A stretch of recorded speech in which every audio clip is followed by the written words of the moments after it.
Bonjour à tous, merci d'être restés pour poursuivre les discussions et les présentations. Je vais faire une plaisanterie de vraiment mauvais goût, nous restons dans le vert puisque nous sommes avec Pernod Ricard. Nous sommes avec Pernod Ricard. Florence Tressarieux, bonjour. Bonjour Dominique. Vous êtes vice-présidente trésorerie et relations investisseurs du groupe Pernod Ricard que vous allez nous présenter, mais je crois que vous avez auparavant, alors il y aura aussi une séance de questions et d'échanges, hein, donc préparez vos questions, j'imagine qu'elles seront nombreuses.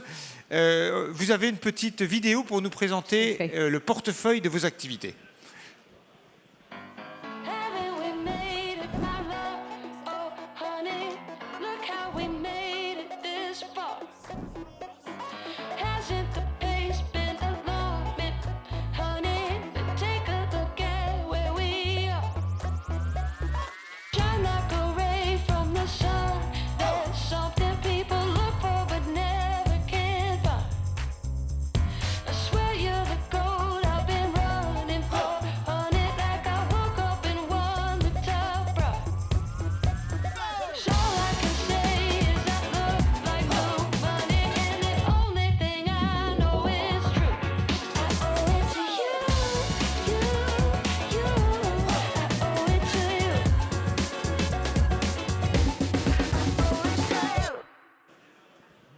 Voilà, un de nos grands groupes français. Vous avez déjà un petit aperçu des marques qui vont être développées. Là, nous avons vu les images, mais on va évidemment parler un petit peu chiffres.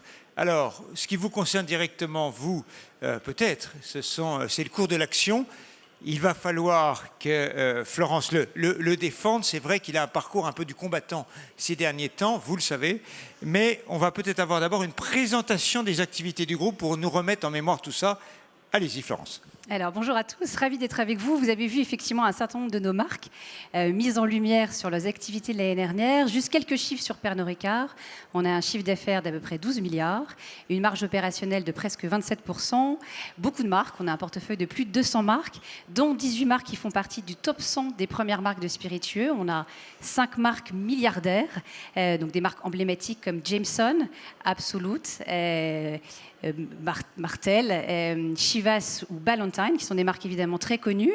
On a à peu près 20 000 collaborateurs. Notre siège est à Paris, mais on est partout dans le monde, présent dans 160 pays, avec un réseau de distribution, et on y reviendra, parce que c'est une de nos forces, détenu en propre et unique dans plus de 60 pays. Voilà, le chiffre d'affaires en France représente quel pourcentage du total? Alors, le chiffre d'affaires en France, c'est 5% de notre chiffre d'affaires. Voilà, c'est un groupe extrêmement internationalisé, mais qui est né à Marseille. Qui est né à Marseille, et donc c'est intéressant de dire on est né il y a presque 50 ans, puisqu'on est né en 1975, du rapprochement entre l'entreprise Pernod et l'entreprise Ricard, et à l'époque, 5% de notre chiffre d'affaires était international, 95% était en France, et aujourd'hui, c'est totalement l'inverse. Donc, on est un groupe essentiellement international. Alors, dans nos gros marchés, parce qu'on est vraiment partout présent, les États-Unis sont le plus gros marché des spiritueux, c'est 20% de notre chiffre d'affaires, et j'imagine qu'on en reparlera parce que ça a une incidence sur le cours de bourse aujourd'hui.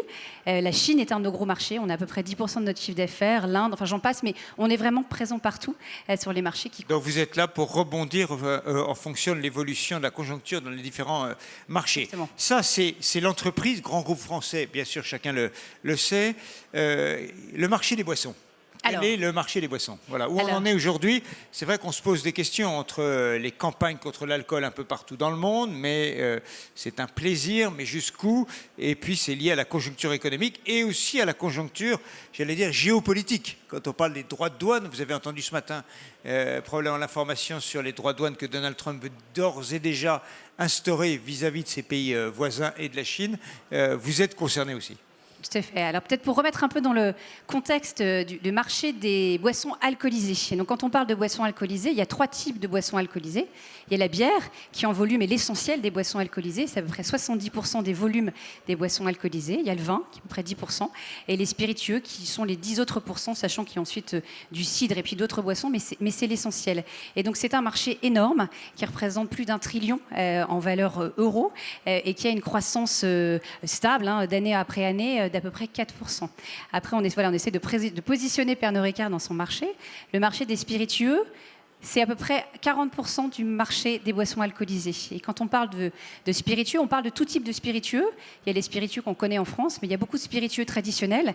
Le premier spiritueux traditionnel, c'est le baijiu, donc l'alcool de riz, qui est vraiment un alcool avec un marché énorme, qui représente une partie très importante de ce marché des spiritueux. Le marché sur lequel Pernod Ricard opère, c'est le marché des spiritueux internationaux premium. Donc premium, ça veut dire que notre prix de vente est au-delà de 15 euros ou 15 dollars. Donc c'est le marché qui représente à peu près 120 milliards en valeur euro, en valeur de vente. Et c'est le marché qui connaît ces dernières années, depuis une dizaine d'années, la croissance la plus dynamique, puisqu'on a une croissance d'environ 7% tous les ans. Donc c'est une croissance qui est très pérenne, qui a connu un moment très fort au moment du Covid, un ralentissement et une normalisation ces 2 dernières années. Et j'imagine qu'on y reviendra. Mais important effectivement de présenter l'opportunité en chiffré de notre marché et son potentiel de croissance. C'est ça, vous avez commencé à l'aborder. Quelles sont les tendances de long terme sur ce marché? On imagine que les pays émergents ont émergé, donc ils sont devenus plus consommateurs. Les pays matures, les pays développés, en fait, ont peut-être ralenti ou pas. Vous allez nous le dire, la consommation. Quelles sont, allez, sur 10-15 ans, les grandes tendances et puis ce qui permet aussi de se projeter? Alors, il y a des fondamentaux dans l'industrie des spiritueux. Le premier est lié au PIB des pays. Plus les pays deviennent riches, plus les gens deviennent riches, plus ils ont accès à des produits de meilleure qualité, et en particulier des spiritueux et des spiritueux premium. Donc c'est vraiment la première force et le premier fondamental de notre industrie, c'est la croissance des pays. Il y a un fondamental qui remonte à il y a très très longtemps, des dizaines de millions d'années, qui sont cette volonté humaine à la fois de consommer de mieux en mieux. Donc c'est ce qu'on appelle la premiumisation, qui n'est pas qu'un phénomène connu des spiritueux. La plupart des biens de consommation connaissent ce phénomène de premiumisation. Et plus spécifique aux boissons alcoolisées et en particulier aux spiritueux, il y a le désir humain assez fondamental de se rassembler, d'être dans une forme de convivialité, de socialiser. Et c'est vraiment un des fondamentaux clés de notre industrie. Effectivement, vous l'aviez dit, les pays émergents on a 50% de notre chiffre d'affaires dans les pays émergents. Dans ces pays émergents, les gens deviennent de plus en plus riches, la classe moyenne grossit, et c'est un potentiel de croissance important pour nous. Un autre potentiel de croissance dont on parle un peu moins, mais qui a pas mal été une force importante aux États-Unis et dans d'autres pays, c'est la consommation des femmes. Les femmes, traditionnellement, sont plutôt tournées vers le vin, et de plus en plus, elles se détournent du vin, notamment du vin blanc, pour aller vers des spiritueux, sous la forme de cocktails. Donc le cocktail est une culture qui connaît... C'est intéressant comme tendance, parce que dans nos pays développés, on a l'impression qu'on se détourne du rouge pour aller vers le blanc. Oui, alors, non, c'est pas partout pareil. C'est assez français. C'est assez français. C'est-à-dire que cette consommation du vin, c'est en France et en Italie qu'on les consomme le plus. Dans beaucoup d'autres pays, effectivement, le consommateur se porte vers d'autres types de consommation, et notamment les spiritueux, et notamment les cocktails. Aux États-Unis, très gros marché, le plus gros marché des spiritueux. La consommation d'alcool spiritueux sous forme de cocktail est très développée. Si on regarde maintenant, parce qu'évidemment... vous n'êtes vous n'êtes pas là en vacances pour vous amuser. Quels sont je dis ça à ceux, pas à vous, ceux qui nous écoutent et qui nous regardent, quels sont les avantages comparatifs de votre groupe par rapport aux grands géants du secteur? Pourquoi investir là-dessus? Pourquoi les choisir? Il y en a 3. Alors du coup, je devrais passer les slides, pardon. Non, ils sont passés au fur et à mesure. Oui. C'est formidable. Ils sont passés. Il y en a 3. Le premier, c'est notre portefeuille. Donc, vous l'avez vu, quand dans la vidéo, on montre un portefeuille de marque qui est très diversifié, et sur toutes les catégories. Ce qui est intéressant dans l'industrie des spiritueux, c'est le phénomène de mode. Il y a des modes dans les spiritueux, comme il y a des modes dans la mode, et on peut passer d'une catégorie à une autre. Donc, c'est des modes qui durent généralement un peu plus longtemps que dans d'autres industries. Mais il y a eu une dizaine d'années une mode très forte de la vodka, qui est un peu passée de mode au profit d'autres catégories, comme la tequila par exemple. Et donc ce qui est important pour Pernod Ricard, c'est d'être présent sur l'ensemble des catégories, avec une proposition de produits de très grande qualité qui permet de répondre aux évolutions de tendance et aux évolutions de mode. Donc ça, c'est le premier atout fondamental, c'est notre portefeuille qui est... Ça, c'est par comparaison, vos grands concurrents, c'est qui? Diageo, Campari, voilà. Oui, alors il y a 2 très gros acteurs. Diageo, qui est plus gros que nous, Pernod Ricard. Et puis ensuite, il y a 2 plus petits acteurs, Campari, Rémy, Brown-Forman. Brown-Forman, c'est Jack Daniels. Et puis ensuite, il y a une myriade de petits producteurs de spiritueux dans les pays. Donc c'est un secteur qui est assez éclaté, en fait, avec 2 très gros acteurs, 4 plus petits acteurs, mais ils sont quand même relativement importants encore. Et donc c'est un secteur dans lequel il y a beaucoup de consolidation. Alors, il faut évidemment que je pose la question, pourquoi le cours de bourse a été divisé par 2 en quoi? Depuis 1 an et demi, 18 mois. Allez, 18 mois. Qu'est-ce qui s'est passé? Alors, il y a 2 facteurs. Un facteur exogène. Alors, Pernod Ricard est une société, comme beaucoup de notre industrie, qui est très liée aux taux d'intérêt. Les taux d'intérêt montent, la valorisation a plutôt tendance à baisser, les taux d'intérêt baissent, la valorisation a plutôt tendance à monter. Donc, la très forte hausse des taux d'intérêt ces dernières années a été assez négative pour la valorisation du secteur d'une manière générale. Et pourquoi ça joue plus sur votre secteur que sur d'autres? Parce que la bourse a quand même été bonne, globalement. Alors, parce que ça joue plus sur notre secteur pour 2 raisons particulières qui sont liées au ralentissement qui se passe aux États-Unis et en Chine.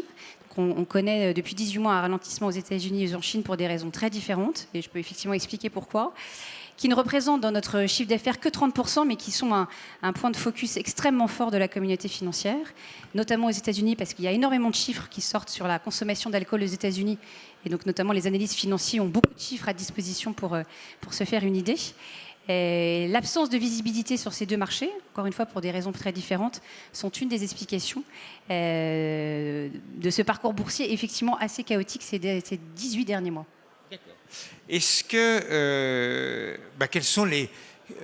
quels sont les facteurs de rebond que vous voyez dans les mois qui viennent? Y en a-t-il? Bien sûr. En fait, ce n'est pas un facteur de rebond, c'est, je pense, quelque chose qui peut être un petit peu oublié, parce que le focus sur les États-Unis et la Chine est tellement important qu'on oublie que 70% de notre activité se fait en dehors des États-Unis et de la Chine, et que c'est 70% de notre chiffre d'affaires qui se fait dans plein de pays fonctionne très bien, à la fois est résilient et est en très bonne performance. Et donc là-dedans, il y a beaucoup de pays. On est notamment présent en Inde avec 12% de notre chiffre d'affaires, qui est un marché qui connaît une croissance incroyable. Mais il n'y a pas que l'Inde. On est très présent et très bon au Japon, très bon en Allemagne. Voilà, la résilience du groupe, c'est ça. C'est d'être appuyé sur 1000 jambes. Exactement, voilà. Et donc c'est ça qui peut... Donc vous dites ici, en fait, le cours, il va rebondir. Le cours, il va remonter. Bien sûr, bien sûr, il va remonter. Le catalyste, il est sans doute américain, c'est-à-dire le catalyste que les marchés financiers attendent vient sans doute des États-Unis. Les États-Unis ont connu un ralentissement assez important qui est lié à 2 facteurs. Le premier, c'est l'inflation. Le consommateur américain, quelles que soient ses dépenses, en fait, a été très impacté dans son pouvoir d'achat par l'inflation. Et évidemment, ça concerne aussi le secteur des spiritueux. Ça, c'est la première raison. Et puis, il y a eu un phénomène de déstockage. Donc, on ne vend jamais, nous, au consommateur final. On vend toujours à des grossistes. Les grossistes ont vu les taux d'intérêt énormément augmenter. Donc, ont géré leur stock de manière beaucoup plus fine et donc ont pris beaucoup moins de stock. Et donc, ce phénomène de déstockage a impacté l'industrie dans son ensemble. C'est ces 2 phénomènes-là qui sont en train de se normaliser. Ils vont s'inverser. Et voilà, et qui sont un des catalystes, sans doute, effectivement, du rebond. Mais vous avez mentionné les États-Unis. J'évoquais Donald Trump. S'il y a des droits de douane, vous ne fabriquez pas sur place, vous ne produisez pas sur place. S'il y a des droits de douane qui concernent l'Europe, alors ça n'a pas été annoncé ce matin, mais Donald Trump a évoqué des droits de douane de l'ordre de 10% sur tous les produits qui viennent d'Europe assez rapidement. Est-ce que ça change quelque chose pour vous? Oui. Alors, ça change évidemment. Est-ce qu'en gros, vos consommateurs sont sensibles au prix? Bah oui, comme tout le monde. Non? Si, nos consommateurs sont sensibles au prix. Alors, on a la chance d'opérer sur un segment de produits qui est assez premium. Donc, la sensibilité est un peu moindre. Parce qu'on parle d'élasticité prix qui n'est pas si importante, en fait, sur nos produits. Après, évidemment, des tarifs est quelque chose qui demande de l'adaptation en interne. Et donc, on s'adaptera. Donald Trump avait déjà imposé des tarifs sur certains de nos produits lors de son premier mandat, auquel on s'était adapté. Vous avez une expérience avec la Chine, puisque la Chine impose des droits de l'ordre de 30 à 40% sur certains de vos segments. Qu'est-ce que ça a eu comme effet sur la consommation? Alors, elle ne les a pas encore imposés. Donc, effectivement, donc la Chine est une situation un peu différente, parce que la Chine accuse les producteurs de cognac dumping. Donc, c'est une situation hautement politique, parce qu'elle s'inscrit dans une discussion plus large sur les véhicules électriques. Donc, on rappelle, Pernod Ricard, et je pense que l'ensemble de nos concurrents et pairs disent la même chose, on ne fait pas de dumping en Chine. Mais effectivement, il y a une enquête en cours qui pourrait se solder par une imposition de droits d'anti-dumping de l'ordre de 30 à 40% pour l'industrie. Et donc Martell, notre marque de cognac, pourrait être taxée à hauteur de 31%. Donc c'est pas encore en cours. Ouais. C'est quelque chose, l'enquête. Ça fait partie des négociations politiques au plus haut niveau. Tout à fait. Effectivement, je pense que Michel Barnier prévoit d'aller en Chine pour parler entre autres de ces sujets-là. Donc c'est une situation s'il est encore là, hautement politique. Et voilà, là, de la même manière, on s'adaptera. C'est-à-dire que la résilience de notre portefeuille, l'agilité et la manière dont on gère notre business nous permet de nous adapter à une situation tarifaire qui effectivement n'est pas une bonne nouvelle, mais qui est quelque chose auquel on sait faire face. Vous avez commencé en expliquant que le chiffre d'affaires en France, c'était de l'ordre de 5%. La base de production, elle est quasiment exclusivement française ou pas, en fait? Non. De Pernod Ricard? Oui, non. Du groupe. Alors, elle est essentiellement européenne, elle est quasiment qu'en Europe, à l'exception du whisky américain, du bourbon qui est produit au Kentucky. On a 3 lieux principaux de production, donc évidemment 4 lieux. Il y a le Ricard en France, évidemment. Notre scotch est produit en Écosse. Notre vodka Absolut est produit en Suède, c'est une vodka suédoise. Et notre cognac et nos champagnes sont produits en France. Donc c'est vraiment une base européenne. Donc c'est une entreprise européenne, en fait. C'est une entreprise européenne, effectivement. Donc, quand on parle de réindustrialisation, vous êtes né dedans. Tout à fait. Vous êtes Exactement. complètement né dedans. Voilà, on va prendre, il nous reste 5 minutes, donc c'était le contrat. Qui a des questions à poser? Tout type de questions. Monsieur. Alors, je ne sais pas très bien comment ça se passe, j'imagine qu'il y a un micro, ou alors je vous apporte le mien.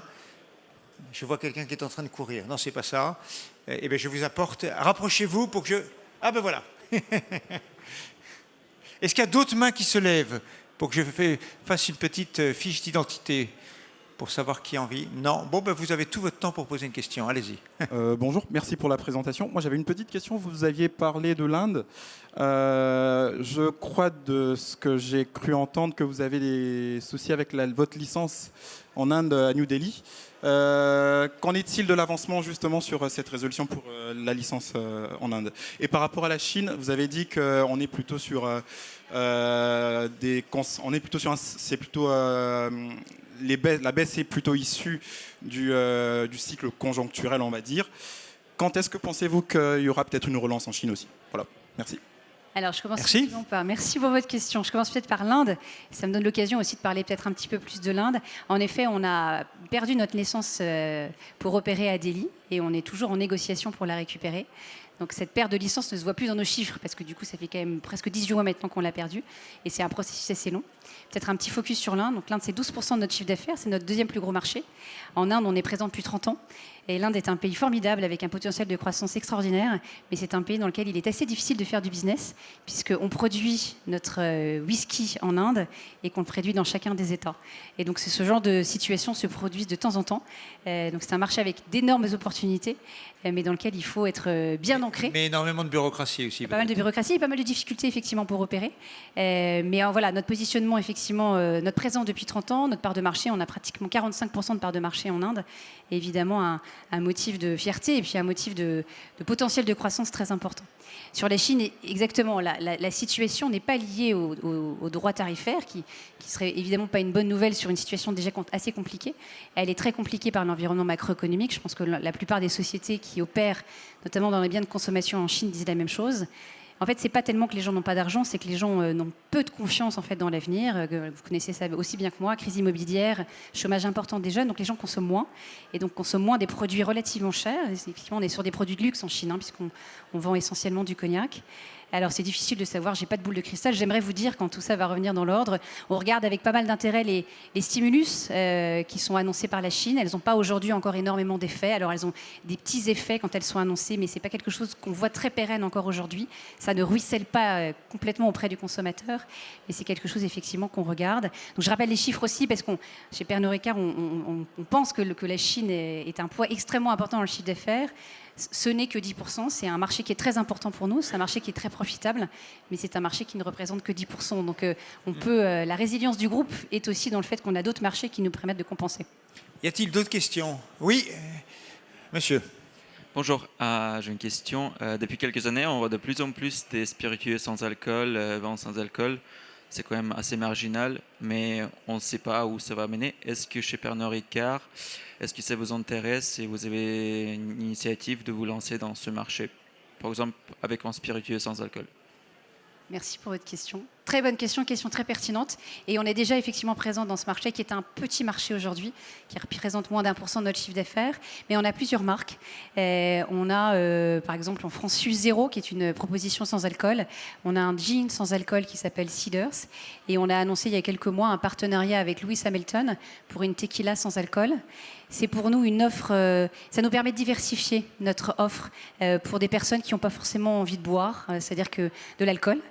qui peuvent consommer autre chose. Et donc c'est une proposition qu'on leur fait. C'est une manière aussi sans doute d'accroître notre base de consommation. Ce qu'on regarde, c'est une question qu'on nous pose régulièrement, c'est la cannibalisation possible qui existerait entre ces boissons sans alcool et les boissons alcoolisées. C'est pas exactement la même base de consommation.